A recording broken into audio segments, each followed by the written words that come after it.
கம்பர் ராமனது வரலாற்றை தமிழில் வழங்கி ராமாவதாரம் என பெயரிட்டார். கம்பராமாயணத்துக்கு அவர் இட்ட பெயர் என்ன அப்படின்னா ராமாவதாரம். இது அடிக்கடி கேட்கக்கூடிய கொஸ்டின்னு. கம்பராமாயணத்துக்கு கம்பர் இட்ட பெயர் ராமாவதாரம். அது கம்பர் எழுதுனதுனால கம்பராமாயணம் அப்படின்னு சொல்லி நம்ம வழங்கப்படுகிறது. மொத்தம் கம்பராமாயணம் 6 காண்டங்களை உடையது. கம்பராமாயணம் எத்தனை காண்டங்களை உடையதுன்னு சொல்லி கேட்பாங்க. 6 காண்டங்களை உடையது. கம்பராமாயண பாடல்கள் சந்தனயம் மிக்கவை. சந்தனயம் மிக்கவை இந்த கம்பராமாயண பாடல்கள். கல்வியில் பெரியவர் கம்பர். கல்வியில் பெரியவர் யார் அப்படின்னு சொல்லி கேட்பாங்க. கம்பர். கம்பன் வீட்டு கட்டுத்தறியும் கவி பாடும். கம்பன் வீட்டு கட்டுத்தறியும் கவி பாடும். இது கம்பரை பற்றி புகழக்கூடிய சில வார்த்தைகள்.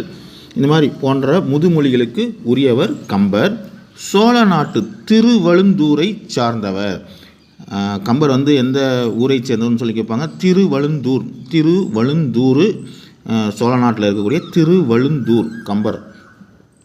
திருவெண்ணைநல்லூர் சடையப்ப வள்ளலால் ஆதரிக்கப்பெற்றவர். இது ரொம்ப முக்கியம். கம்பர் யாரால் ஆதரிக்கப்பட்டவர் அப்படின்னு சொல்லி கேட்பாங்க. சடையப்ப வள்ளல். அதனால் சடையப்ப வள்ளல் கம்பராமாயணத்திலே புகழ்ந்து சொல்லியிருப்பார். திருவெண்ணைநல்லூர் சடையப்ப வள்ளலால் ஆதரிக்கப்பட்டவர் கம்பர். கம்பர் யாரால் ஆதரிக்கப்பட்டவர்? சடையப்ப வள்ளல். கம்பரால் ஆதரிக்கப்பட்டவர் சடையப்ப வள்ளல். கம்பரை ஆதரித்தவர் அப்படின்னு சொல்லி சொல்லணும். விருத்தம் என்னும் ஒன்பாவிற்கு உயர் கம்பர். விருத்தம் என்னும் ஒன்பாவிற்கு உயர் கம்பர் என்று புகழப்படுபவர்.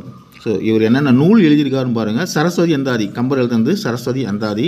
சடகோபர் அந்தாதி. சரஸ்வதி அந்தாதி, சடகோபர் அந்தாதி. திருக்கை வழக்கம். ஏர் எழுபது. இந்த ஏர் எழுபது டிஎன்பிசியில் கேட்டிருக்காங்க.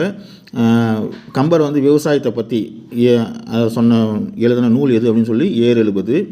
சிலை எழுபது. ஏர் எழுபது, சிலை எழுபது. இதெல்லாம் கம்பர் இயற்றிய நூல்கள்.